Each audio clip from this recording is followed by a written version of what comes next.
আম্বিয়া ও রাসূলগণের পছন্দনীয় হচ্ছে চারটি জিনিস। কি কি? হাদিসে পাক শ্রবণ করুন।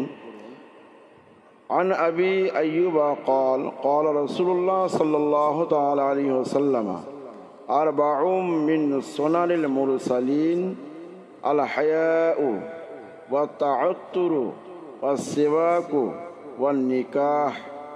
অর্থাৎ হযরত আবু আইয়ুব আনসারী থেকে বর্ণিত আছে, তিনি বলেন রাসূল আকরাম আলাইহিস সালাতু ওয়াস সালাম যে চারটি জিনিস আম্বিয়া ও রাসূলগণের পছন্দনীয়।